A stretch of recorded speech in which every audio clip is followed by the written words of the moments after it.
dándolas por acá. Bueno, señores, son las 7:30 de la noche. Vamos a dar inicio formal a esta actividad que tenemos el día de hoy. Tenemos el webinar Personal de Salud versus COVID. ¿Quién está ganando? Este evento llega gracias a Laboratorios Doctores Mayen Guerra con sus productos del laboratorio Beliar, Vida y Salud, Keptipina, Mextral, Insertec, Ketipina XR y de Sabal con Celtrum y Clonex. Así que vamos a dar inicio. Muchas gracias a todos. Vamos a dar unos pequeños consejos para que esta experiencia sea de mayor provecho para todos. Ya que estamos por acá conectados, si están conectados desde una PC, recuerden apagar o cerrar todas las otras ventanas que tienen abiertas para que se concentren en esta que está la conferencia. Así van a aprovechar y tener los mayores recursos de esa computadora para ver el evento. Igualmente, si están conectados desde el teléfono móvil, sencillamente cierren las otras aplicaciones que están abiertas para que puedan aprovechar la conexión y la capacidad del dispositivo. Muy importante, deben de cerciorarse de que estén conectados en una señal de Wi-Fi lo suficientemente fuerte para poder ver este video en vivo. Recuerden también que pueden, o si es del celular, ver que tengan señal suficiente para poder escuchar muy bien. Es muy recomendable que tengan en ambos casos unos auriculares para que se concentren en el mensaje y escuchen todo muy, muy bien.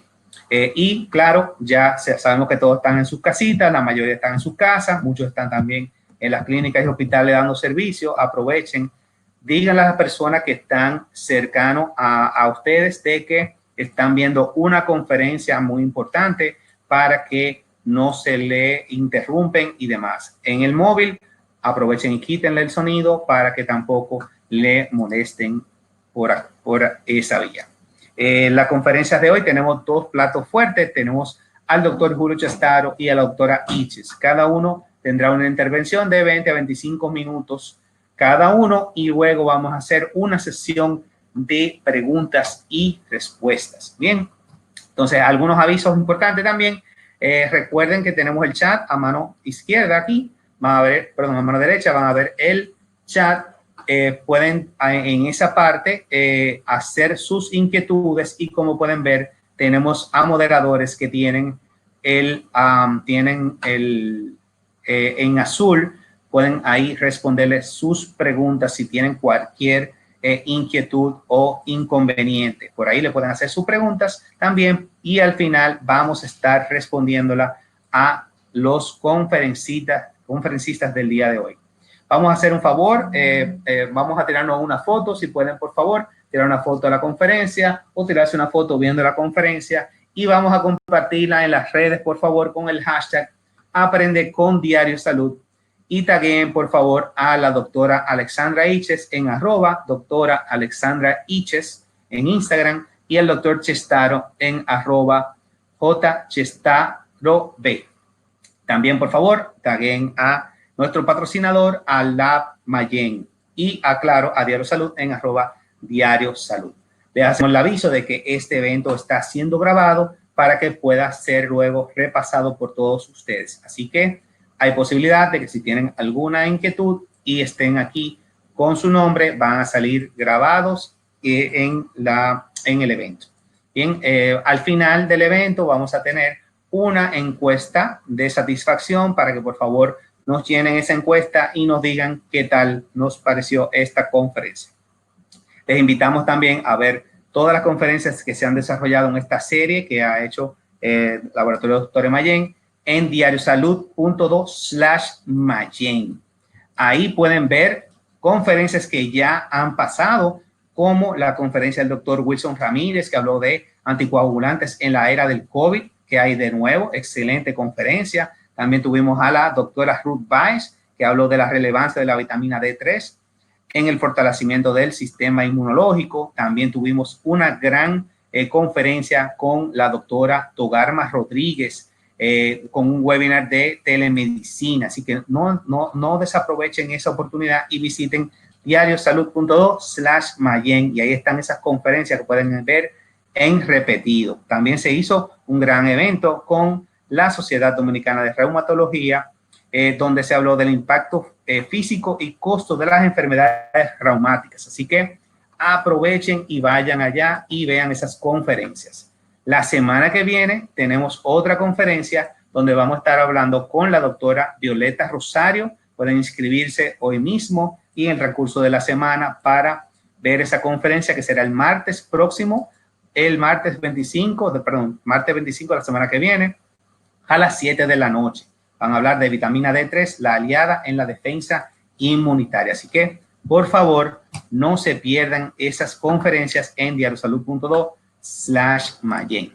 Bien, también aprovechen, por favor, para seguir a Diario Salud en las redes sociales. Estamos en Diario Salud Do en Facebook, en Twitter y en LinkedIn. Y estamos en YouTube y en Instagram como Diario Salud. Así que vamos a presentar esta tarde al conferencista que tenemos. Primer conferencista, vamos a iniciar con el doctor Julio Chestaro. El doctor Chestaro es doctor en medicina, graduado de la Pontificia Universidad Católica Madre y Maestra, con su especialidad en psiquiatría, graduado del Hospital Clínico San Carlos de la Universidad Complutense de Madrid, España.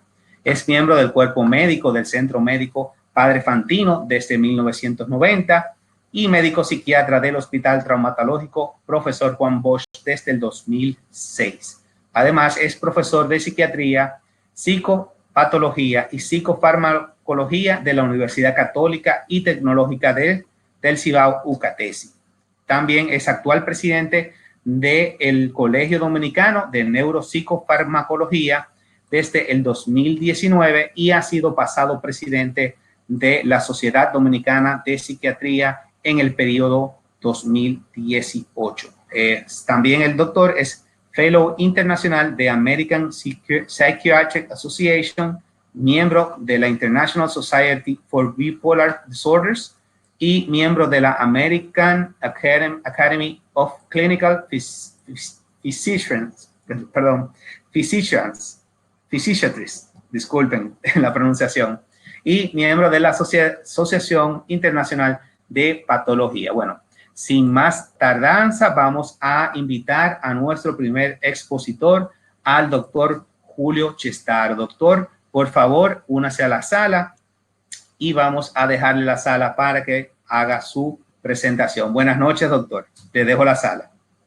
Muy buenas noches a todos. Queremos darle las gracias antes de comenzar al laboratorio Dr. Mayen Guerra por hacer este evento posible, en la persona de Yanis Álvarez y la línea Baliarda y Zaval. También queremos darle las gracias a Diario Salud, porque Diario Salud es una de las fuentes que tenemos los médicos para mantenernos actualizados en lo que es el accionar diario de la medicina. Gracias a la doctora Alexandra Iches por su amistad y por acompañarme en esta noche. Y gracias a todos los que nos están acompañando desde los diferentes puntos, porque si no fuera por ustedes, yo estaría aquí sentado hablando solo. Cuando hablamos sobre el personal de salud versus COVID, realmente el título abarca muchas cosas. ¿Quién está ganando? Realmente no existe la menor duda de que nosotros estamos ganando, pero ¿a qué precio? Y la intención realmente de esta presentación es que entendamos que nosotros somos seres humanos, somos médicos, nuestra labor es llevar salud, pero también nosotros nos estamos enfermando y esta situación que se está presentando con el COVID es indiscutible que nos está afectando psicológicamente y emocionalmente. Si nos vamos aquí a esta línea importante de posibles fechas, tenemos algo muy claro. Se nos dice que el 31 de diciembre en Wuhan, una ciudad que la mayoría de nosotros no conocíamos que existía, comenzaron a reportarse unos casos de unas neumonías de tipo viral.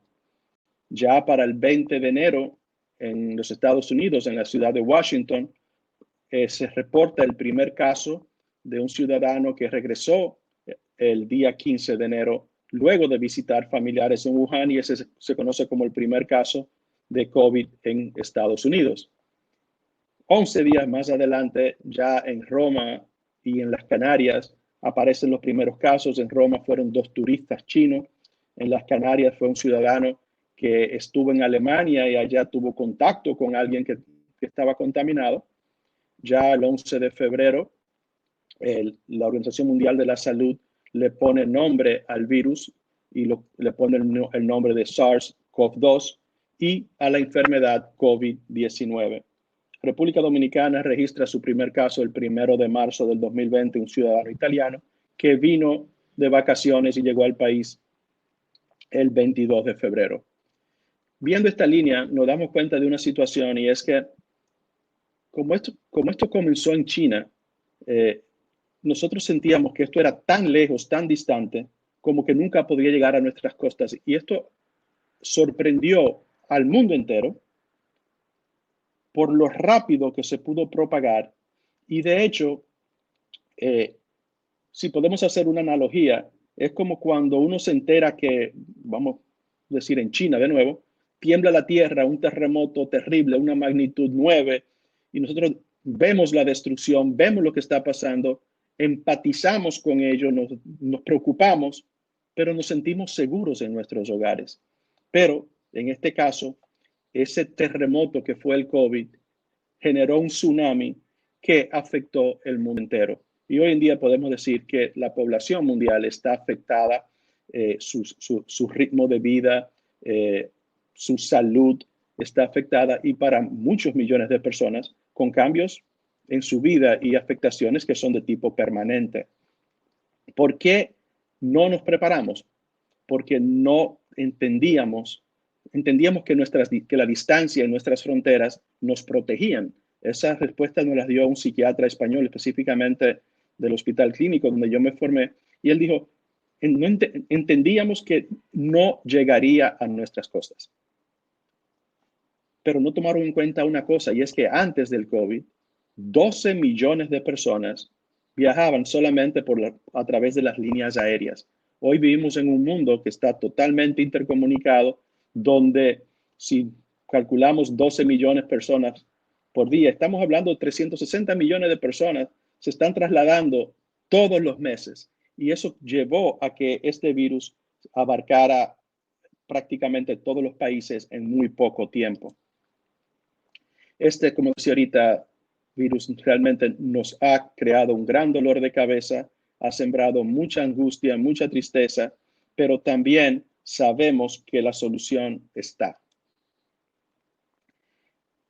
Cuando en República Dominicana comenzó la especie de la cuarentena, los toques de queda, todo esto comienza a generar una serie de emociones a nivel de la población. Podemos desde la ira, problemas de la comunicación en las casas, siempre la angustia por la falta de noticia, la falta de conocimiento, cuánto va a durar esto, cuándo esto va a pasar, sentimientos de frustración, tristeza, la preocupación por las pérdidas económicas y sobre todo el gran temor, porque al principio llegó un momento donde teníamos los dos extremos. Teníamos líderes de diferentes países como los Estados Unidos y Brasil que prácticamente se referían al COVID como una simple gripecita.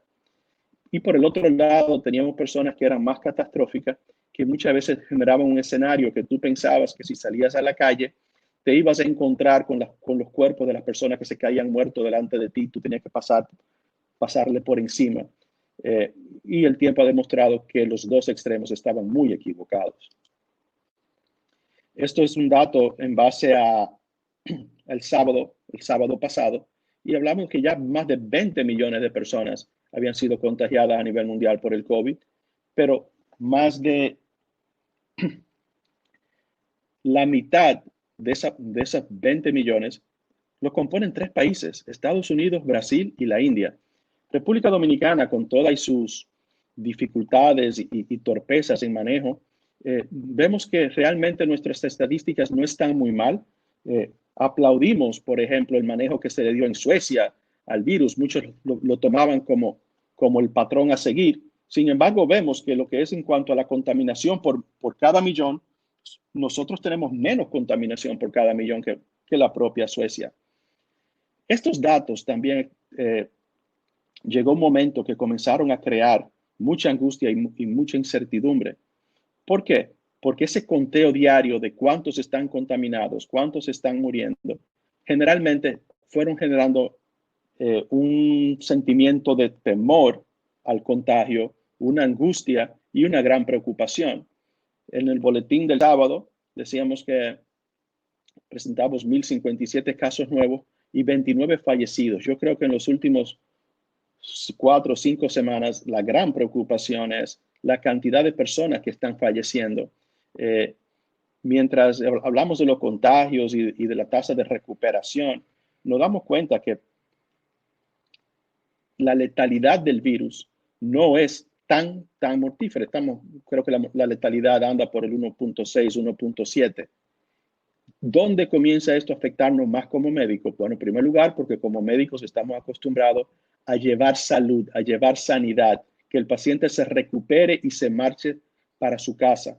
En este virus hay un tipo de paciente que en un principio se nos dijo que eran las personas envejecientes, que eran las personas que tenían comorbilidades, que lo hacían vulnerable, y que estas eran las personas que estaban en mayor riesgo. Pero en los últimos tiempos comenzamos a ver personas jóvenes sin aparente comorbilidad que también comienza a morir, y eso comienza a activar nuestro sistema de alerta y no activa el estado de ansiedad y de temor. Aquí podríamos decir que nosotros los médicos, tal como decía el Quijote, luchamos contra gigantes, amigo Sancho. ¿Y cuáles son esos 3 gigantes contra los cuales estamos luchando? El miedo, la ignorancia y el propio COVID. Muchas veces uno como médico se siente que está luchando en un 2 contra 1, el COVID y la ignorancia contra el esfuerzo de los médicos. Y esto genera un sentimiento de frustración. Esta caricatura realmente está diseñada para que las personas entiendan que aunque tu familia en el contexto de la pandemia es las personas que comparten el mismo techo contigo, y que no debemos estarnos visitando porque podemos llevar contaminación a poblaciones que son vulnerables. Pero yo la pongo aquí porque también esta es posiblemente la mayor angustia que tenemos como profesionales de la salud, es que cuando yo tengo que salir a trabajar, yo contaminarme, enfermarme, pero sobre todo llevar la enfermedad a mi casa, a mis padres, a mi esposa, a mis hijos.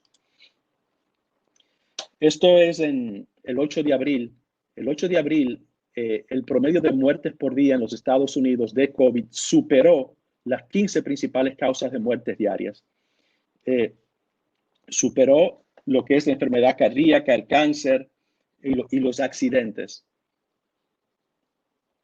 Y como lo decía ahorita, imagínense cómo nos sentiríamos si cuando nosotros no estamos cambiando para salir a trabajar y vamos a montarnos en nuestro vehículo para llegar hasta nuestro lugar de trabajo, y nos salen en televisión diciendo, en las últimas 24 horas han fallecido 400 personas en accidentes de tránsito.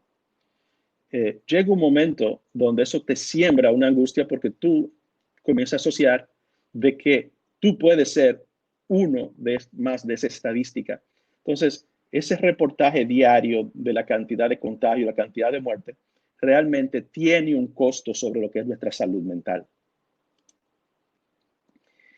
Y cuando vemos la parte de la ignorancia, y solo basta con entrar en algunos titulares de los medios digitales de noticias, vemos que tenemos una población que se resiste a usar mascarillas y distanciamiento.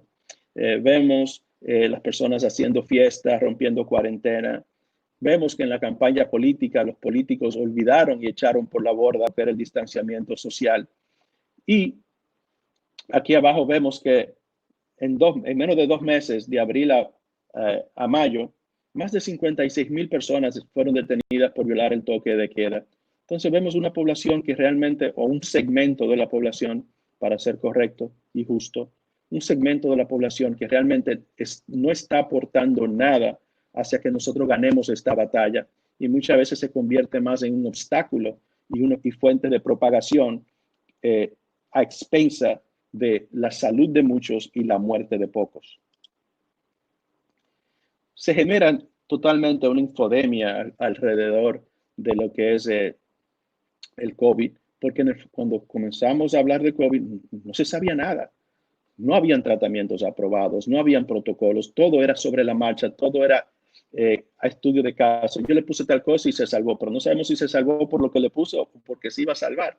Y siempre, y esta palabra yo la escuché por primera vez de boca de un psiquiatra argentino de nombre Sergio Reutenberg, que él utilizó la palabra conspiranoicos, y automáticamente ahí comienzan las teorías de conspiración, que es los Illuminati, que esto fue una bacteria creada para acabar con la población envejeciente, para descargar los sistemas de los países ricos de lo que es el pago de seguridad social y el alto costo que ellos les representan.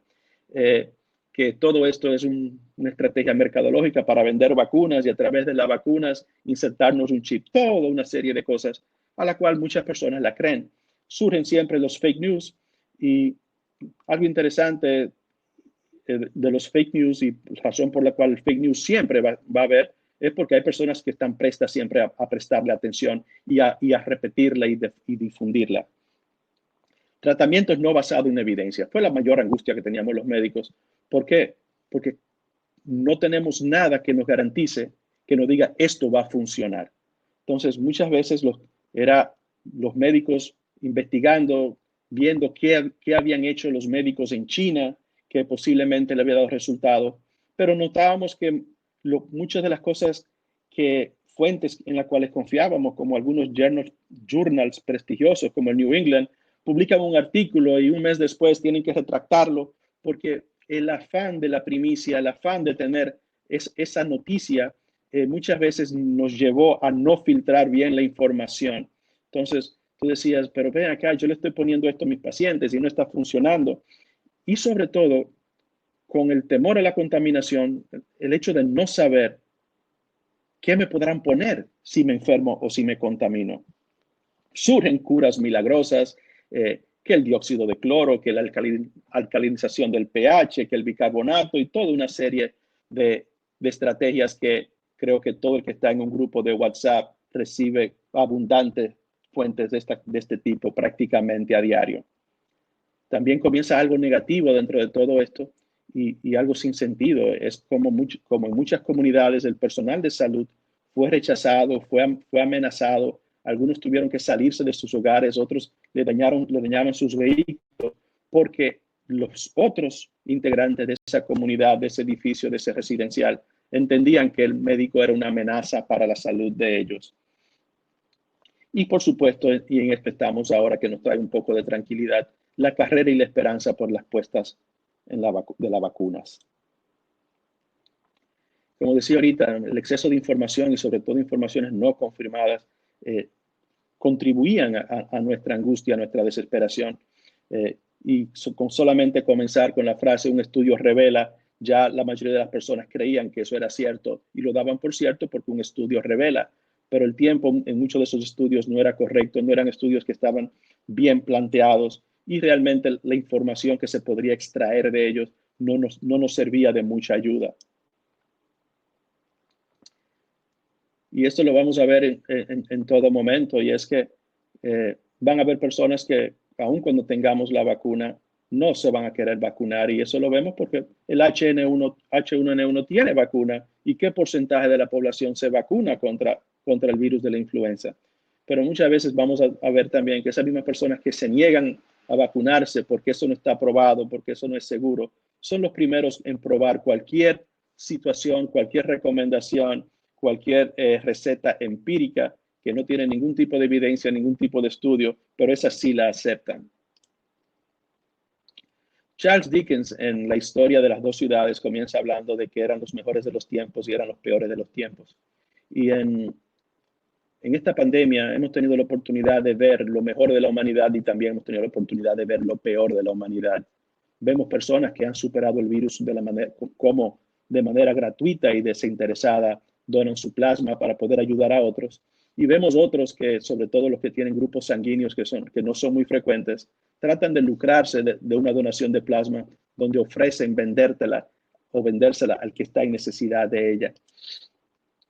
Esto fue en un edificio en Colombia que se lo pusieron a unos médicos, y era prácticamente la solicitud de los otros inquilinos diciéndole a los médicos que ellos tenían que cuidar a sus otros inquilinos y que por favor no utilizaran el ascensor, que no caminaran por los pasillos y que tenían que pensar en los demás. Y algunos de los médicos se molestaron bastante y le contestaron en la misma hoja. Algunos de ellos le dijeron que cuando se enfermaran fueran al curandero y que era bueno, que qué bueno fue conocer los grandes vecinos que tenían. Al mismo tiempo, surgen en diferentes países, en diferentes ciudades, el reconocimiento de la población a un personal de salud que lo estaba entregando todo, horas interminables de trabajo con equipos menos que los adecuados, sin embargo, entregado a ayudar y a tratar de salvar vidas de personas que estaban enfermando en cantidades muy grandes en poco tiempo. Eso comenzaron a hablar de que los médicos eran unos héroes y el personal de salud le decían nuestros héroes, y creo que cometimos un error ahí en que llegamos a creérnoslos, y muchos de nuestros colegas, sin tener las condiciones de protección adecuada, de todos modos se entregaban a sus trabajos entendiendo que tenían que cumplir con su deber, y eso costó vidas y costó contaminación. Algo que tenemos que entender también es que por más material de protección que utilices, el material de protección te puede proteger de contaminarte, pero psicológicamente no te protege. Y el hecho de trabajar largas horas, ver los muertos en cantidades que tenían que en muchos lugares alquilar camiones de refrigeración para almacenar, porque las funerarias no tenían capacidad para recibir tantos casos. El estar rodeado de la muerte, eso creó y crea un impacto psicológico sobre el médico, y como no tenemos la costumbre de cuidar nuestra salud mental, en algunos casos los médicos han hecho crisis e incluso han llegado algunos hasta quitarse la vida. Algo que sí entiendo que en las últimas semanas nos está golpeando duro. El 24 de julio el Colegio Médico dijo que por lo menos 10 médicos y 6 enfermeras habían muerto de COVID, pero yo diría que en el último mes esas cifras deben estar duplicadas, por lo mínimo deben estar duplicadas. En los periódicos casi a diario vemos, muere doctora de 33 años. Lo que decía ahorita, estamos viendo personas jóvenes morir, y eso realmente nos genera una gran angustia y una gran incertidumbre. Fallece médico en Salcedo por COVID, su esposa se encuentra en estado delicado. Cuando vemos eso, a veces llegamos a pensar, pero ven acá, estoy yo siendo un mal esposo por el hecho de que salgo a trabajar y llego a mi casa donde mi esposa, si yo me contamino, la voy a contaminar a ella también. Muere Otorrino en Mao afectado de coronavirus, fallece reconocido médico en Santiago por COVID-19. Y todo esto, cuando vemos también la otra parte de la noticia, lo que veíamos ahorita, nos va generando un gran sentimiento de frustración, ira y en muchos casos impotencia. En el día de ayer, la ciudad de La Vega, los médicos amanecimos consternados porque partió con el Señor un joven cirujano, víctima de COVID, esposo de una doctora, padre de una niña. Y lo que dice aquí es un reflejo de la frustración, y muchas personas, muchos médicos y estudiantes de este doctor escribieron esto en sus páginas de las redes. Tantas personas hablando que los médicos son héroes, pero nunca ayudaron quedándose en sus casas. Ahora los héroes están en ventilación o ya murieron. Paz a los que ya no están y fuerza a los que aún luchan por vivir. En paz descanse, doctor Minaya. Entonces, cuando comenzamos a ver que la muerte nos está picando cerca de familiares, vecinos, seres queridos, indiscutiblemente, aún siendo médicos, somos primeramente humanos, y nuestras emociones y nuestros afectos se van a ver afectados. Y nosotros no estamos acostumbrados a cuidar nuestra salud mental. Nos hacemos la pregunta cuando vemos estas cosas: ¿vale la pena arriesgarme? Duele en el alma el esfuerzo de muchos y la poca empatía y compromiso de otros. Pero la respuesta, ya cuando se nos baja la ira, la respuesta todos la sabemos. Claro que vale la pena. Y por eso también vemos titulares en la prensa como esto en el Listín Diario el día 10 de agosto. Médicos que cayeron ante el coronavirus y se recuperaron para volver a la primera línea de batalla. Eso lo vemos en todas las clínicas. Por ejemplo, yo conozco aquí en la ciudad de La Vega varias neumólogas que han sido afectadas por el COVID. Tan pronto se recuperan y tienen esas 2 pruebas negativas, están de nuevo en el frente de batalla. ¿Por qué? Porque esa es nuestra naturaleza. Por eso estudiamos ser médicos, para servir, para llevar salud. Imagínense que un bombero llegue a un incendio de esta naturaleza y diga que eso está muy caliente, yo me voy a devolver para mi casa. Eso sería lo mismo que estaríamos haciendo los médicos si decimos, no, hay muchas enfermedades en la calle, yo me quedo en casa. Aquí vamos a entrar en algunos estudios que se han hecho. Este es del 2 de junio y fue publicado en Health Day News y es sobre una investigación que se hizo en China que muestran que los niveles de depresión, ansiedad y miedo se dispararon entre los médicos jóvenes en China que trataban a los pacientes con COVID. Esa es una reacción totalmente normal. El que me diga a mí que en esa etapa y aún en esta etapa que tenga que trabajar con pacientes en primera línea, pacientes que tienen COVID y no sientan ansiedad, no sientan temor, se me haría muy difícil creérselo. El estudio también dice, es fácil olvidar que estos médicos se están enfrentando a los mismos factores, a los mismos temores que enfrenta la población general. Súmenle a eso la sobrecarga de trabajo, largas horas de trabajo, y súmenle a eso el temor de infectarse, contaminarse y llevar la infección a sus seres queridos. Esto es un trabajo que todavía se está ejecutando, es en Argentina. Esta es la primera parte de ese trabajo y se hizo una encuesta sobre el personal de salud que está trabajando con estos pacientes y se consideran del grupo de alto riesgo. Y además de la ansiedad que ellos presentan por cuidar a estos pacientes, también tienen la lucha de que los equipos de protección personal y los protocolos se modifican, cambian, se agotan. A veces uno tiene que reusar mascarilla más tiempo de lo que debe. El traje de protección, muchas veces hay que usarlo más de lo que se debe simplemente porque no hay recursos para reponerlo a la velocidad que se requiere.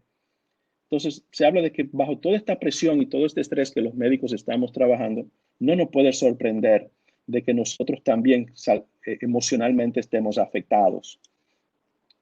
Entonces, ellos lo que hicieron fue en esta primera etapa, enviaron estas encuestas a 1.500 trabajadores de la salud, médicos, enfermeras, bioquímicos, entre otros, en toda la Argentina, ambos sexos, tanto en ámbito público y privado, y también a los personales que trabajaban en la primera línea de atención, las salas de emergencia, los que trabajan en las ambulancias, etc.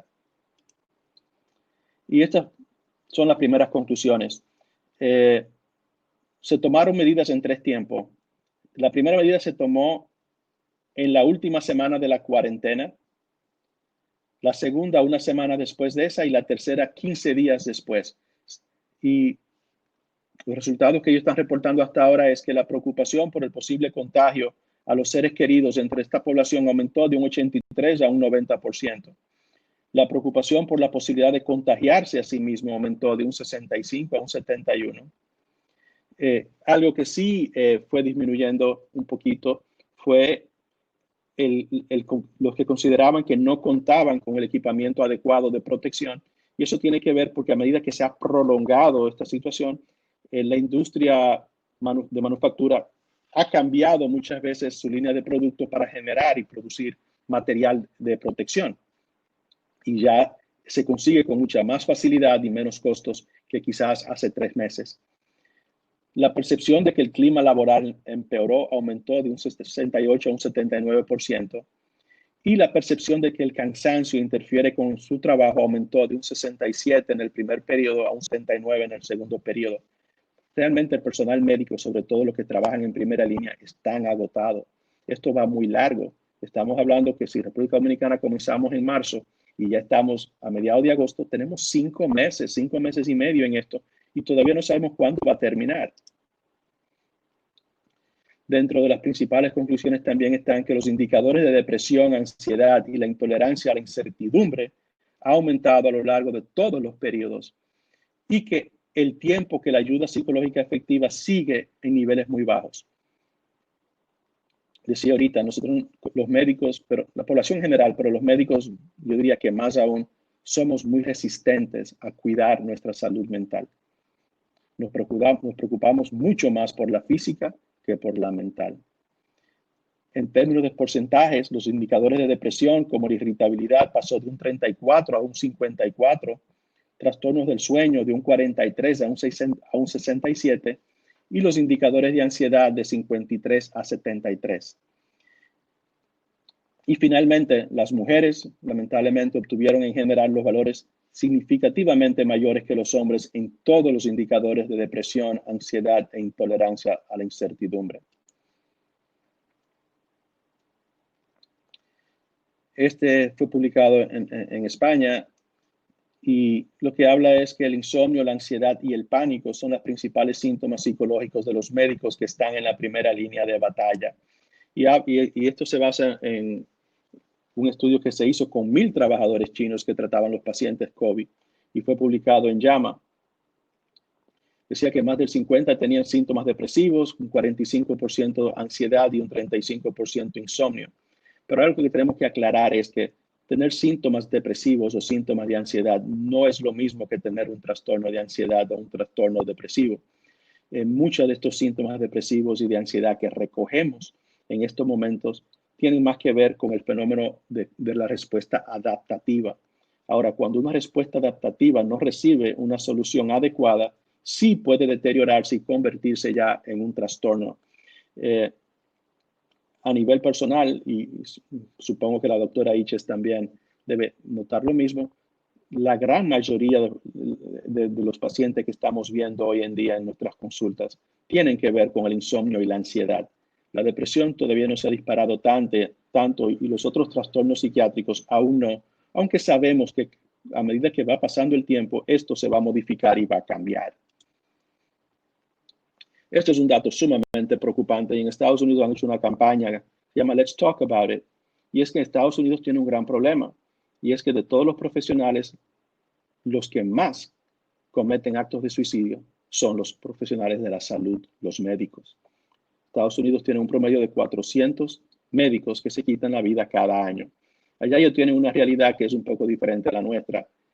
Cuando se hablan de los posibles factores que inciden, una de ellas es que muchos de los médicos, cuando se gradúan de las escuelas de medicina, se gradúan con unas deudas exorbitantes, donde los primeros 10 o 15 años de su ejercicio están destinados a pagar la deuda educativa.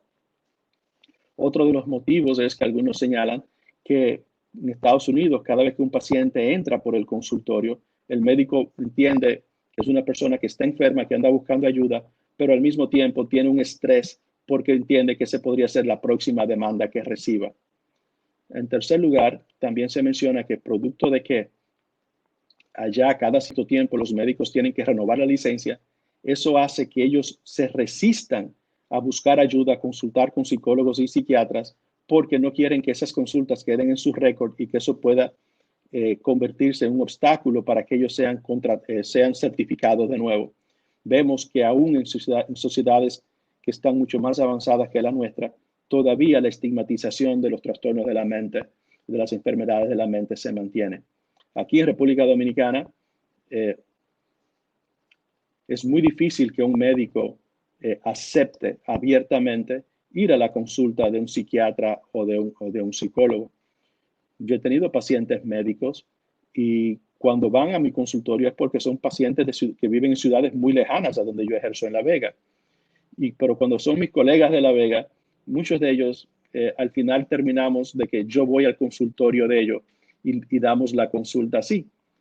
Los únicos que están un poco en desventaja en esa situación son los ginecólogos, porque ahí no podría ir a consultar. Entonces, ¿qué es lo que se recomienda en esto? Simplemente es buscar ayuda.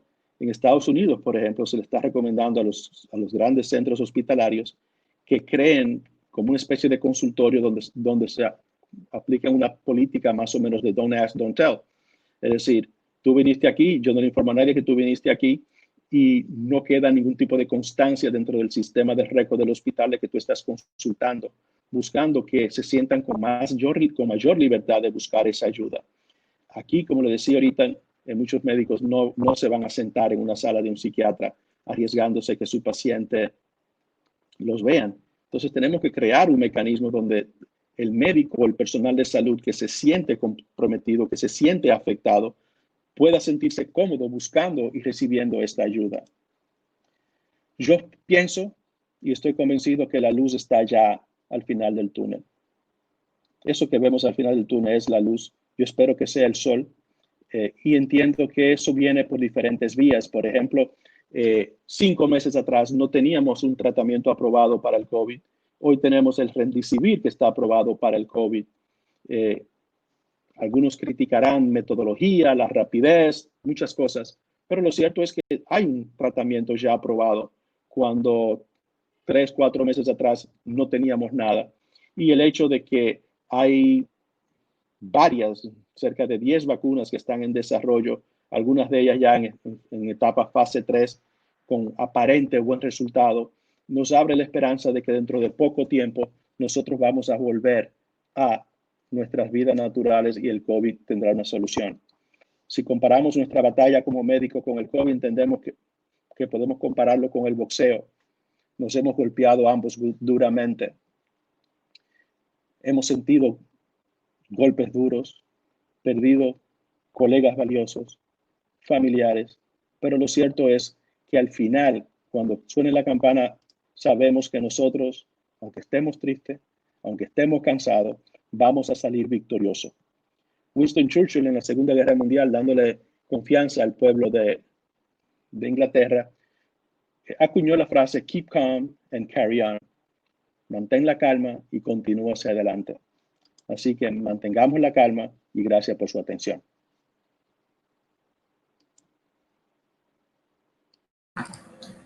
Excelente, señores. Vamos a darle un gran aplauso virtual al doctor Chestaro por esta excelente intervención que ha dado en la noche de hoy.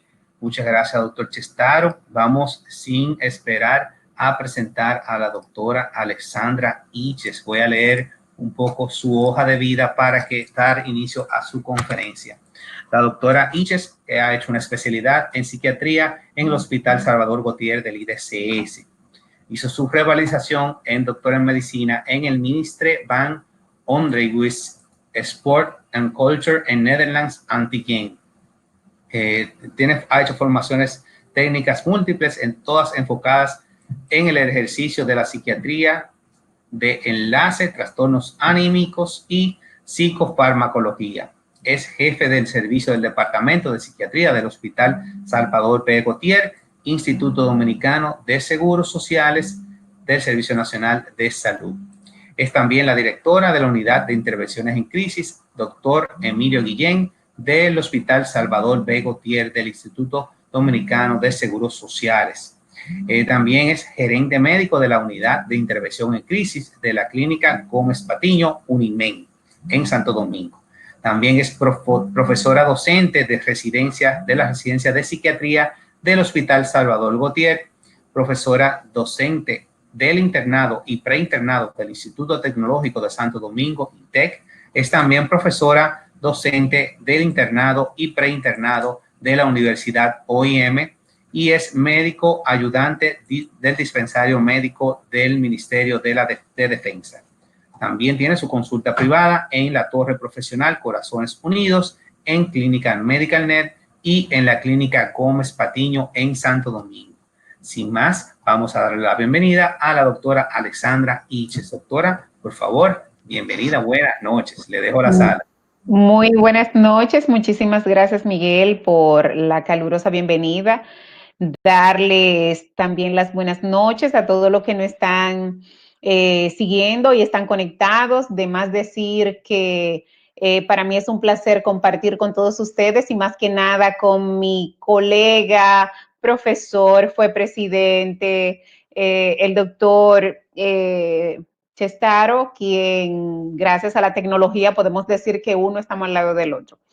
Después que uno habla frente a un caballero como Chestaro, pues me toca decir pocas cosas, pero voy a centrar lo que es mi presentación más que nada en lo que son las posibles estrategias que nosotros podemos utilizar para manejar lo que son todas estas alteraciones psicológicas, conductuales y psiquiátricas que estamos presentando la población general, pero específicamente también el personal de salud con relación a esta pandemia, al tema del COVID, que ha venido a trastornarnos y a cambiarnos totalmente la vida. Yo soy de las que opina que esta es una experiencia en donde sin desearla, entiendo que tiene que contribuir ya con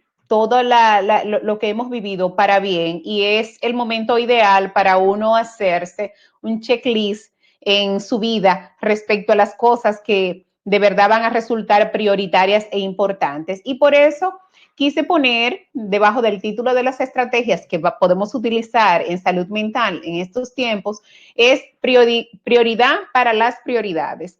El doctor Chestaro hizo alusión de que al inicio de todo esto se nos decía con mucho ahínco, con mucho empeño de que éramos héroes, de que somos héroes, pero ¿quién pensó en los héroes para lo que es su manejo? Y asimismo está sumamente demostrado que el personal médico inclusive tiene una sobreestigmatización de lo que puede ser su atención por salud mental. Y nos vemos entonces con este choque no solamente de situaciones, sino de emociones, al reconocer que en determinado momento requerimos tener asistencia por salud mental.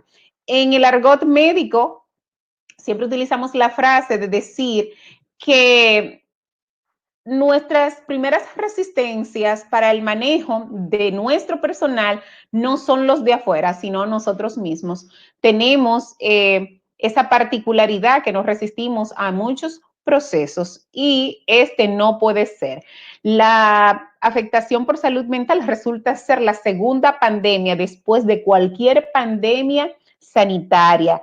Y aunque esas alteraciones globales están previstas que se den o se observen mayormente posterior al término o al cese de la pandemia sanitaria que se esté viviendo, nosotros la estamos viviendo desde ya. Somos una generación, me voy a incluir, aunque dirán muchos que no, somos una generación que se maneja o se manejaba hasta hace poco tiempo con mucha libertad, con mucho acceso a cada uno de los renglones modernos y que ahora nos vemos un poco limitados y el confinamiento se ha convertido en nuestro principal enemigo. Entonces, durante este momento que es estresante de manera general, vamos a enfrentar retos, incluyendo el impacto que produce el distanciamiento social entre nosotros y en nuestras familias. Y esta situación nos ha llevado a tener que ser mucho más expresivos verbalmente con lo que nosotros queremos demostrar o hacer que la otra persona sienta o sepa.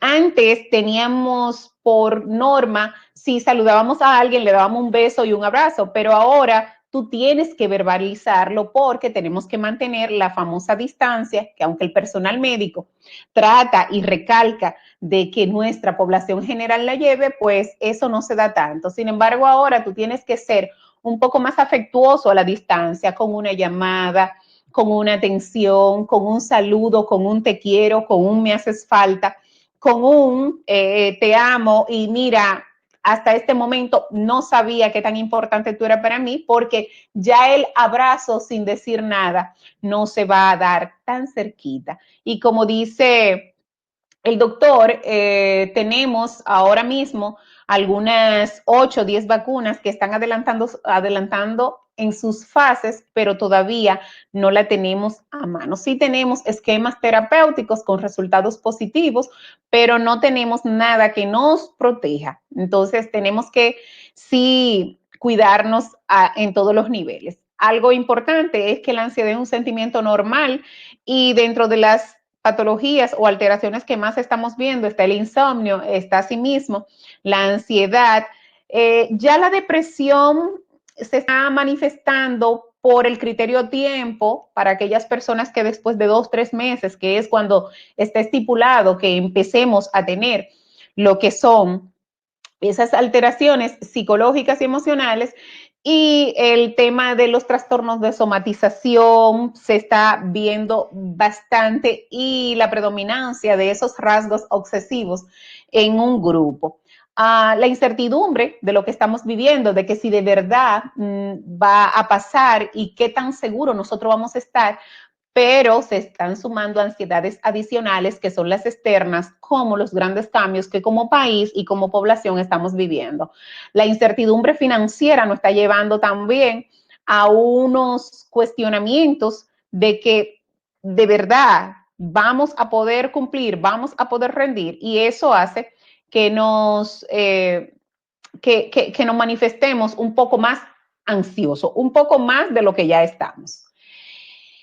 Este es un tipo diferente de amenaza porque estamos acostumbrados a monitorizar. Somos un país que estamos en la línea de lo que es el trópico y año tras año vivimos la experiencia de prepararnos para eventos naturales como un huracán, pero esto no estaba en el programa, esto no estaba en el libreto y resulta ser algo sumamente angustiante. Una revista que utilizamos bastante en psiquiatría por la exposición de trabajos, bien nos ha dicho, y corroborando lo anterior, que unos estudios han puesto a flor de piel lo que es el padecimiento de las enfermedades, en este caso la depresión, la ansiedad y el insomnio y todos los síntomas vinculados al estrés. Nuestra población se dejó afectar en su momento por lo que fue la infodemia y no solamente la población general, sino también el personal médico. Nosotros no sabíamos con qué estábamos lidiando, como dicen, con qué estábamos manejándonos y siempre estábamos muy prestos a escuchar, a oír y a tomar como modelos inclusive escenarios que no se correspondían a lo que nosotros teníamos en este momento, ese temor inminente de nosotros vernos afectados. Y les voy a poner algo en este momento que creo nos va a orientar con lo que yo quiero transmitirle esta noche.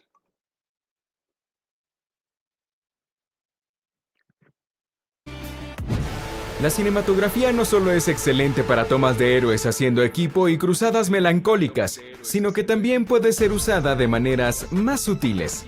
Escenas de lucha intensas utilizan un trabajo de cámara cercano, lo que hace que te sientas atrapado en la acción en cada golpe, mientras que las peleas de proporciones más épicas se graban desde más atrás para mostrar la enormidad de la escena y a qué se enfrentan los personajes antes de utilizar cortes rápidos y frenéticos como el de la batalla final en Avengers Endgame. La iluminación y el color también son aspectos cruciales al hacer una película de superhéroes, ya que la paleta de colores capta el tema de la película en la escena en la que se desarrolla, desde un personaje cumpliendo su destino haciendo un salto de fe, a un asesino en serie bailando y bajando por unas escaleras. El color y la iluminación suelen añadir una sutil capa que puede no notarse en un principio. Como todos sabemos, los disfraces y las capas pueden ser algo que se grabe por siempre en nuestra memoria. Desde una S gigante impresa en el pecho hasta un guantelete dorado, estos disfraces los hacen instantáneamente reconocibles y únicos. Pero el diseño de un traje es más que una nueva y fiel adaptación de un famoso personaje personaje de cómic puede implicar diseñarlo para que el actor no se ahogue. Tomemos por ejemplo la máscara de Deadpool. No solo tuvieron la difícil tarea de ocultar el bello rostro de Ryan Reynolds, sino que el staff tuvo que hacer una máscara que funcionara, le permitiera a Reynolds respirar y actuar mientras le era fiel al cómic. Para ello, tuvieron que escanear el rostro de Reynolds antes de hacer una maqueta y luego diseñar la máscara a partir de esa maqueta. Todo diseñar la máscara a partir de esa.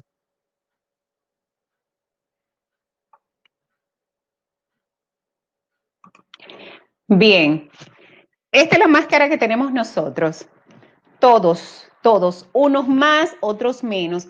Y quise recrear precisamente todo lo que estamos viviendo y todo lo que estamos padeciendo y más adelante daré las estrategias, precisamente porque nos comportamos, este escenario de la pandemia, de la afectación del COVID-19, del SARS-CoV-19, nos puso tal cual cualquier película de Hollywood. No, la cinematografía arma equipos que somos nosotros, los equipos médicos, y hacemos cruzadas melancólicas. Ustedes saben qué son esas cruzadas melancólicas. Y nos disfrazamos de la manera más sutil para enfrentarnos a aquellos guerreros a los cuales desconocemos cuáles van a ser cada uno de sus movimientos. Nos atrapa cada acción, cada escenario, y cada vez que nosotros tenemos un acercamiento a lo que son nuestros entornos laborales, nos metemos en esa acción y nos olvidamos, así como ese doctor de La Vega que falleció, que muchas veces hay todo un público que no está esperando, y en este caso son nuestros familiares. Asumimos la gravedad de la escena sin mucha preparación para la guerra, porque los equipos a veces no nos dan. Y esa paleta de colores que ahí nos plantean son las diferentes formas que nosotros empezamos a presentar el estrés cuando nos sometemos de manera constante y caemos y empezamos a sentir los efectos del padecimiento de lo que es el síndrome de burnout. Ahí, en esa misma paleta, intentamos dar un salto de fe, como dice, siempre pensando que vamos a tener el mayor resultado, pero acechado por ese enemigo silente que en este caso es el COVID. Pero nos vamos a colocar precisamente esa máscara que necesitamos tener por un tiempo prudente para nosotros poder enfrentar cada una de las situaciones. Estas estrategias que tenemos que desarrollar para cuidar nuestra salud mental van a estar desglosadas en 3 grandes tiempos, y tenemos que hablar primero del corto, que es el ahora, qué tenemos que hacer ahora, el mediano, que es el futuro inmediato, o el que está un poquito más adelante, tomando como referencia entre 8, 12 o 16 semanas, y aquel que podemos decir un poquito a largo plazo, que es el futuro un poco más distante. Entonces tenemos que plantearnos, porque esto es nuevo, y el que nos caiga el balde de agua fría de que tenemos o requerimos una atención por salud mental no es gracioso, no es gracioso. A corto plazo, tenemos que desarrollar estrategias para lidiar con el estrés, y aquí tenemos que aprender, tenemos que desaprender conductas anteriores estigmatizadoras y aprender técnicas de relajación, en donde tenemos y vamos a implementar toda aquella que contribuya a la disminución de ese estrés que nos genera no solo el entorno laboral, sino también la incertidumbre como persona, como yo, como familia, como hija, de no padecer o de no ser un medio de contagio para lo que son nuestros seres queridos. Delegar responsabilidades, aprender a decir no y saber hasta dónde ese compromiso podemos llevarlo. Nosotros por cultura, nos chocamos con colegas de otros países que uno le solicita algo o le dice o le plantea una situación, un asunto, y ellos te dicen en el momento no. Nosotros por cultura decimos, bueno, déjame pensarlo ahorita, vamos a ver, ¿y qué se va a hacer? Me da pena. Si no tenemos las herramientas para poder solventar la necesidad de lo que se nos requiere, vamos a aprender a decir que no, y es más saludable porque te cansa y te carga menos a largo plazo. Tenemos que implementar pasatiempos, deporte, cultura, naturaleza, y aunque estamos con un desplazamiento un tanto restringidos, tenemos que saber que la reinvención de actividades familiares deben de darse. Podemos en ocasiones justificar que llegamos cansados, que estamos agotados, pero esas actividades son lo que van a hacer que nosotros tengamos un poco más de fuerza para nosotros poder enfrentar al día siguiente. Un manejo adecuado de las relaciones interpersonales, porque la irritabilidad se da como primer eslabón en nuestro entorno. Lo que es la irritabilidad es el aislamiento y la apatía empieza a salir y vamos a tener cierta profilaxis de manejo de frustración. Y esto es que tenemos que ser claros, disminuir nuestras falsas expectativas, porque esto hará que nosotros tengamos un mejor manejo de lo que son esos ideales a mediano y a largo plazo. A mediano plazo, tenemos que hacer una proyección de las necesidades requeridas y aquí entra lo que es la atención médica. Y digo la atención médica porque sé que este webinar va a servir para que muchos de los que nos están escuchando hagan una conciencia plena y hagan una confesión propia, aunque sea interna, de poder admitir de que necesitan ayuda. Iniciar una autoempatía, porque nosotros tendemos a ser empáticos con el resto, ponernos mucho en la posición del resto, pero ¿qué hacemos con nosotros? Y debemos de empezar por aquí, porque lamentablemente, si no lo hacemos, vamos a ir cayendo. Y por supuesto, esa palabrita, esa definición, ese concepto que es la resiliencia. Nosotros sabemos qué es la resiliencia, pero aplicada, porque debemos de empezar por ahí. Nosotros siempre decimos, tenemos que fundamentar, tenemos que promover lo que es la resiliencia, ¿sí? Y la autorresiliencia, porque entonces nos quedamos un poco cortos. Y ahí viene dado lo que es hablar abiertamente con tus compañeros respecto a lo que tú estás sintiendo con relación a la pandemia y cómo esto te está afectando. El decir que te sientes mal, el decir que no te sientes en ese momento capaz, te hace poder lograr la empatía de lo que están a tu alrededor y puedan identificarse y puedan asumir parte de esto y ser colaborador contigo. Esos factores de estrés tenemos que identificarlos, pero también ser honestos. Tendemos a solapar. No, me duele el cuello. Ejemplo, me duele el cuello porque dormí con una almohada no adecuada.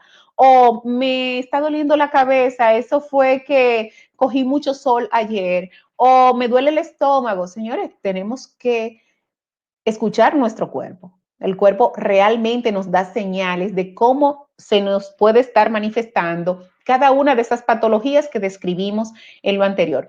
Preguntar cómo acceder a recursos de salud mental. Esa es una pregunta buscapié, porque ningún médico quiere preguntarle a nadie dónde consigue un psicólogo, un psiquiatra, un terapeuta. Y digo dónde lo consigue, no porque no sepa dónde trabaje.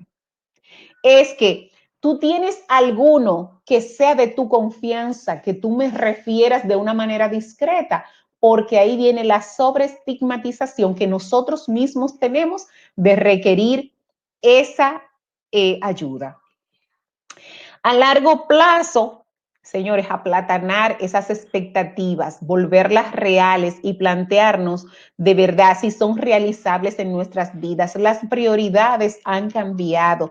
Ya no es como quizás nosotros pensábamos, o debemos de ser lo suficientemente honestos para comprender que hay situaciones en las cuales no tenemos el control absolutamente de nada, ni siquiera de preservar nuestra vida como en este momento. Y hacer una reunión plena con los que son tus familiares y discutir la dirección de los sueños de vida que ustedes tengan. Quizás para los que siempre me ven en mis conferencias, en mis intervenciones, en donde manejo mucho el tema clínico, en donde me inclino mucho por la parte biológica, dirán, pero la doctora Iche tiene su corazoncito. Bueno, lo que pasa es que a todo el mundo le toca, y mi querido colega, el doctor Vicente Santana, sabe que es así porque en salud mental tú no puedes dar lo que no tienes. Y si tú no la tienes, en este caso, pues no la va a tener para podérsela ofrecer al resto. Vamos a discutir esas verdaderas prioridades, a ver si de verdad resultan ser fiables, confiables y valederas para nosotros empezar ese desgaste aunado a lo que ya en realidad estamos viviendo. Tenemos que implementar distintas técnicas psicoterapéuticas, técnicas de relajación, reorganizar el ambiente de trabajo. Señores, con esto de la telemedicina, qué dolor de cabeza para los que no somos de esta era, o sea, digo, milenio.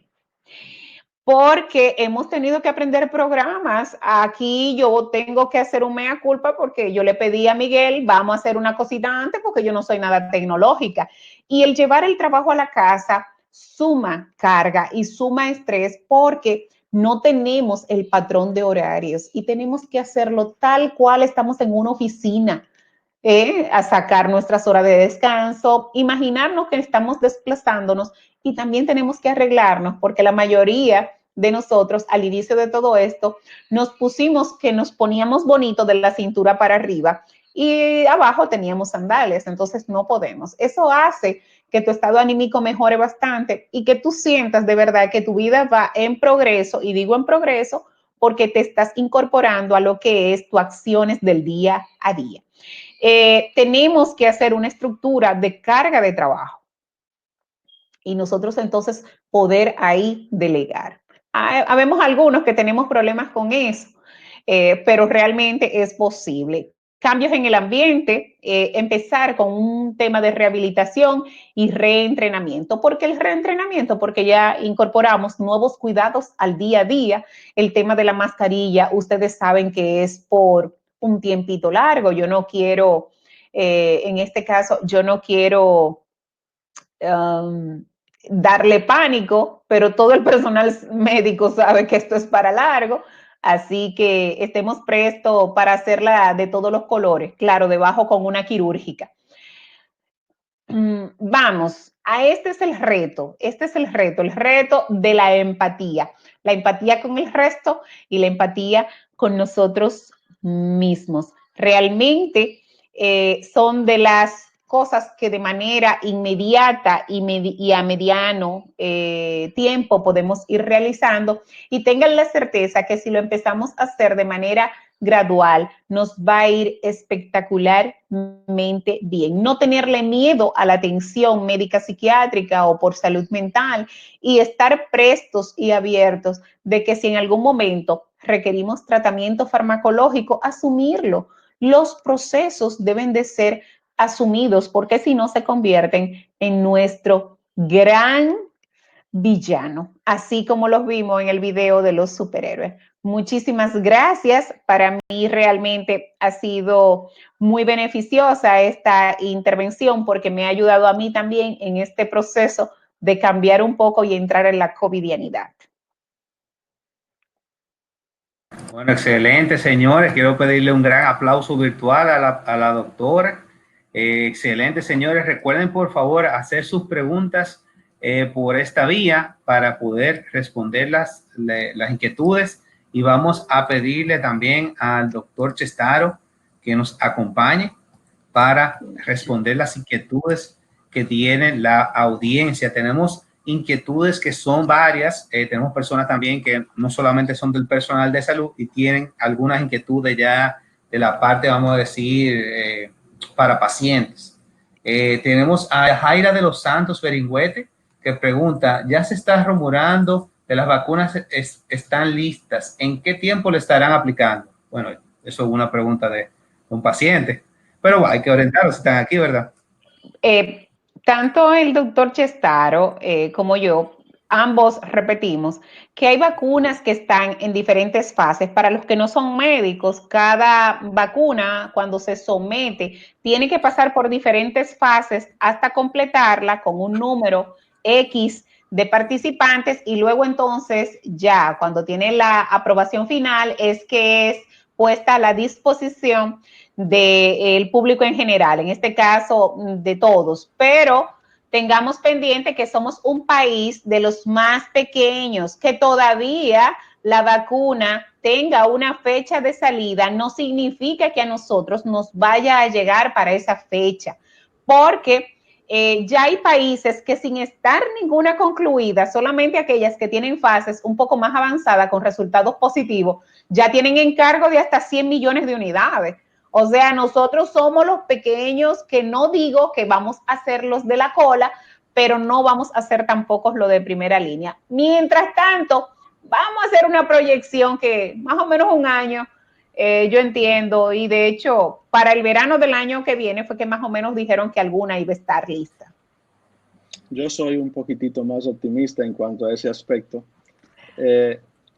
Cuando se habla de que la vacuna está lista, realmente no hay ninguna vacuna lista.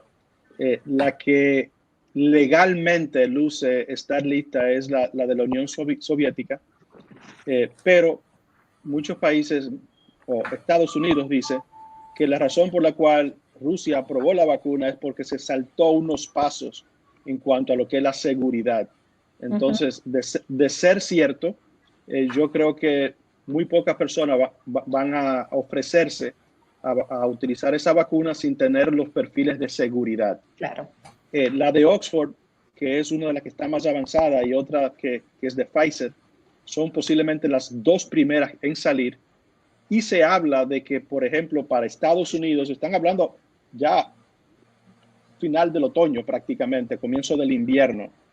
La OMS ha intervenido porque, como dice Alexandra, esto es un gran problema.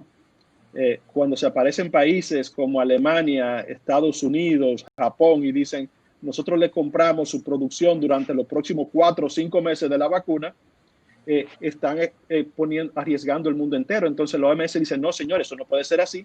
Eso tiene que llevar un patrón de distribución un poco equitativo. Ahora, ¿cuál va a ser el gran problema? Por ejemplo, cuando llegue la vacuna a República Dominicana, ¿a quiénes se le va a aplicar primero? Sí. ¿Va a ser exclusivamente para los envejecientes? ¿Va a ser para el personal médico?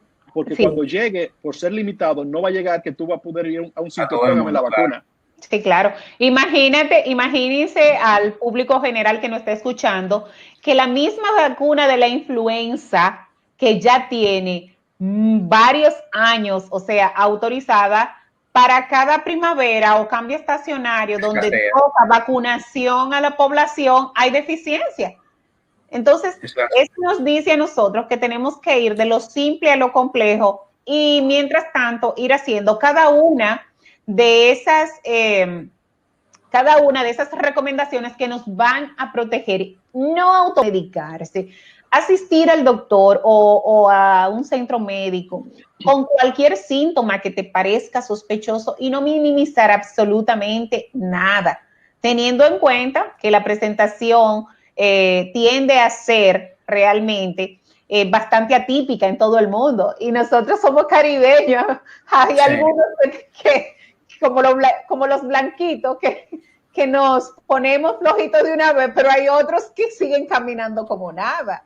Sí, hay que tener en cuenta también que hay mucha gente que se está contagiando y no presenta síntomas, grandes síntomas. Entonces, hay que buscar un balance y estar tranquilos, porque el tema de estar intranquilo, esto es a largo plazo, ¿verdad? Como ambos han expuesto, una nueva realidad que hay que ir acostumbrándose en lo que se van encontrando esas soluciones. Ahora, hay algo que yo no entiendo, y eso es a nivel mundial. Esto no es una condición exclusiva de República Dominicana, y es el nivel de insensatez que tiene una gran parte de la población. Porque si nos llevamos a lo que son las principales recomendaciones para protegernos y evitar la propagación, yo no creo que sean tan difíciles de cumplir. 2 metros de distancia, lavarte las manos y ponerte la mascarilla. Alemania, España, muchísimos países europeos haciendo manifestaciones de cientos de miles de personas, sí, reclamando su derecho a no ponerse la mascarilla. O sea que no es un tema ni cultural ni de educación, sino que a nivel global. O sea que lamentable. Bueno, voy a seguir entonces con las preguntas. Tengo a Leudy Muñoz, que tiene un comentario, dice, recuerdo que usted dijo al inicio que el personal de salud va ganando la batalla contra el COVID-19. Yo me pregunto, ¿realmente es así? Porque con todo lo que ha expuesto me doy cuenta de que el COVID va avanzando, ya que los estragos que ha generado y seguirán generando, muchos serán incurables. Sí, esa pregunta tiene varios componentes. Ahí podemos interpretar y comenzar a hablar sobre las secuelas post-COVID. Ese paciente que se recupera del COVID, pero no se recupera completamente. Casos de encefalitis, trastornos neuropsiquiátricos y una serie de complicaciones hasta cardíacas y de otros sistemas. El otro componente es de que independientemente de que no ha trastornado la vida, cuando nos ponemos a ver las estadísticas de los casos de contagio, de los casos de que se recuperan, y las estadísticas de los pacientes que entran en unidades de cuidado intensivo y de mayores atenciones, vemos que estamos salvando más de lo que se nos están muriendo. Entonces, ya por ahí podemos interpretar una victoria en una de las batallas. Ahora, ¿cuál es el problema? El problema es que una muerte que se produzca es mucho. ¿Por qué? Porque esa persona tiene una familia, tiene dolientes y son vidas que van a estar transformadas y afectadas ya para siempre. Pero cuando lo vemos en el sentido global, señores, tenemos más riesgo de morir. Todos los días las personas mueren. Claro. ¿Cuántas personas, como puse en una de las gráficas, 1.700 personas mueren de accidente cerebrovascular, de complicaciones cardíacas? Entonces, eso no quiere decir que el mundo se nos viene abajo. Entonces, muchas veces dejamos que toda esta información, veamos el COVID fuera del contexto de otras condiciones médicas. Por ejemplo, Alexandra mencionó ahorita el H1N1 por influenza, pero mueren 70 y 100 mil personas todos los inviernos en el cono norte y cono sur, producto del virus de la influenza. Ahora, ¿qué pasa con eso? No nos enteramos, no están cuantificadas, no se hacen ruedas de prensa para presentarnos esos datos. Y eso muchas veces nos hace la percepción de que realmente la enfermedad puede más que nosotros, pero indiscutiblemente hay demasiadas personas muchísimo más inteligentes que todos nosotros trabajando y sabemos que ellos van a salir adelante y nos van a sacar adelante a nosotros.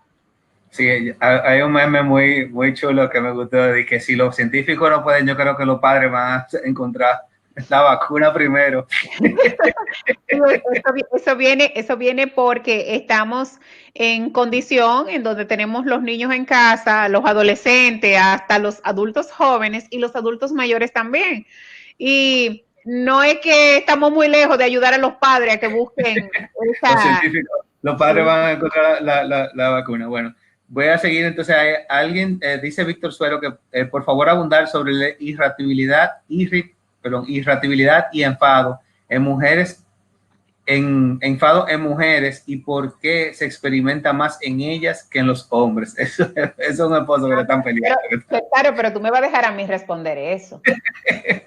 Dale, porque lo primero es que esto es para romper un poco el hielo de la respuesta a la pregunta. Es que de por sí, si las mujeres no pelean, no son mujeres. Pero ahora bien, esa irritabilidad marcada que se presenta es porque fuera de la respuesta o la reactividad que nosotros podemos tener frente a algo que nos angustie, tenemos una cascada hormonal que es mucho más fluctuante que la de los masculinos. Señores, las mujeres, aunque estén en una etapa menopáusica, tienen unas descargas hormonales que fluctúan tipo oleadas mensuales, y dependiendo en el pico que ustedes nos agarren a nosotros, esa irritabilidad de base va a estallar. Entonces, por eso es que tú puedes ver inclusive esos cambios humorales, pero esa irritabilidad está muy dada también por el temor y el miedo, una forma de manifestación de la angustia femenina. Bueno, sí, vamos a seguir. Y tiene que ver también brevemente con los múltiples roles que la mujer juega dentro de una casa, que como estábamos hablando hace un momentito, ahora la mujer está en la casa, pero trabajando desde su casa, ayudando a unos niños a hacer la tarea que están en la computadora dentro de la casa, esperando a un esposo que está trabajando fuera, pero también muchas veces con la angustia y la preocupación de que si tienen sus padres vivos, que ya son personas de edad avanzada, y todo este concepto de que este hombre que llega a la casa, que puede traer la contaminación, que hay que desinfectarlo, que hay que limpiar esto, que no toque, entonces llega un momento en que, y cuando le sumamos a eso, que ya llevamos 3, 4, 5, 6 meses encerrado, que la rutina está interrumpida, que uno de los lugares donde la mujer muchas veces botaba la atención era el salón de belleza y no se atreve a ir ahora, entonces eso también todo influye. Sí. Aquí tengo una pregunta por las redes acá donde dice la importancia de la afectación del estrés en las personas con algunas comorbilidades. Y realmente lo encuentro bastante importante porque las comorbilidades médicas como la hipertensión, la diabetes, en este caso enfermedades neurológicas, fibromialgia o enfermedades que responden a depresión del sistema inmunológico, están muy a flor de piel en estos momentos. El estrés está directamente relacionado con lo que es la cascada inmunológica, pero también la cascada inflamatoria. Y una de las manifestaciones más comunes que ahora mismo se están dando es que las personas se quejan de mucho dolor, y es una de las máscaras que el estrés que está presentando. Eso es así. Bueno, vamos a hacer una última pregunta. Entiendo que estamos en tiempo, ¿verdad? O si quieren abundar más, ustedes me dicen, tenemos más preguntas por acá. Luz Reyes dice, ¿consideran que deben tener una unidad de atención psiquiátrica para el personal de salud que haya tenido COVID-19 o los que están expuestos? Yo creo que debe existir una unidad, por ejemplo, en todos los centros, y posiblemente una unidad no identificada, por lo mismo que decía Alexandra, porque si tú pones un letrero en la puerta, salud mental, nadie va a querer atravesar ese umbral. Imagínate. Pero debe existir dentro de las instituciones redes de apoyo y hacer como una especie de terapia de grupo, porque muchas veces cuando tú ves la situación que tu colega está pasando, tú te puedes identificar y muchas veces también intercambiar tips. ¿Cómo tú estás manejando esta situación? ¿Qué tú estás haciendo? Y eso siempre es positivo. Lo que pasa es, como decíamos hace un ratito, que tenemos que cambiarnos el chip, tenemos que cambiarnos la mentalidad. Tenemos que velar por nuestra salud mental, igualito que como velamos por nuestra salud física. Sí. Excelente. Doctora, abundando en ese tema, ¿qué están haciendo, por ejemplo, los hospitales donde usted trabaja? Que sé que trabajan en unidades que están psiquiátricas, que también tienen hospitales que tienen atención de COVID. Sí, al inicio teníamos la restricción de que todas las áreas por la misma emergencia nacional eran tomadas para pacientes COVID. Y la atención por parte de psiquiatría, que inclusive son las directrices que la Organización Mundial de la Salud dio y que la mayoría de países que tenían grandes afectados, primero que nosotros, estaban recomendando mucho lo que era la atención tipo ambulatoria y tratar de contener lo más posible este paciente. Acordémonos que el paciente de psiquiatría tiene una vulnerabilidad adicional, que es que cuando está en sus etapas de crisis no maneja mucho, ni se resguarda mucho. Entonces, en vez de nosotros resolverle dentro de una unidad, lo exponíamos quizás a una infección que él quizás en ese momento no le tocaba. Entonces, nosotros aquí nos hemos manejado, y ustedes saben que desde hace un tiempo no tenemos hospital psiquiátrico y lo que manejamos son unidades de intervención en crisis en hospitales generales. Ya estamos instalando lo que son los servicios regulares, en este caso consultas, pero consultas citadas, no que el paciente vaya de manera espontánea, porque tenemos que ver una cantidad limitada y los ingresos se están dando en muy poca proporción porque estamos tratando de suministrar la mayor cantidad de asistencia de manera ambulatoria, inclusive facilitándole en ocasiones y según tengamos disponibilidad los medicamentos para que ese paciente se vaya ambulatorio. Bueno, excelente. Si quiere. Pero está dando la atención. Y al personal de salud, porque era más enfocado al personal de salud, si tienen si tienen un personal que apoya al personal o tiene alguna iniciativa. Sí, siempre. El detalle está que el personal de salud, asistencia por parte de salud mental, lo recibe de manera privada, en su mayoría. O sea, la mayoría de nosotros, obvio, como casi toda la población, cuentan con un seguro médico y tienen la oportunidad de ser ingresados en centros médicos privados. Y ahí, bueno, recibe el apoyo de ese personal completo. Bueno, ¿alguna sugerencia? Ya es una pregunta que hago yo directamente. ¿Alguna sugerencia ustedes, dos destacados psiquiatras del país, para que el sistema de salud pueda tener unidades de apoyo para los especialistas de salud, ya sea un formato digital o un formato de terapia grupal? ¿Alguna iniciativa que han pensado ustedes para dar el servicio de soporte al personal de salud? Cuando comenzó la pandemia, el Departamento de Salud Mental del Ministerio de Salud Pública, ellos crearon una red donde una parte de los psiquiatras y de los psicólogos que se inscribieron en esa red era para darle apoyo a la población que está en la casa encerrada, las clínicas no había consulta, estaba todo cerrado, y que ellos pudieran accesar por vía telefónica, ya sea con el psiquiatra o el psicólogo, para tratar situaciones que le estaba generando el COVID. Y una parte de esa red fue fraccionada para trabajar con el personal de salud. Excelente. ¿Eso persiste? La red todavía existe. Lo que pasa es que a medida que fuimos avanzando en las etapas de apertura, eso se ha debilitado. Por ejemplo, en su inicio yo recibía quizás 10 llamadas en una semana y yo tengo prácticamente un mes, 2 meses que no recibo una llamada.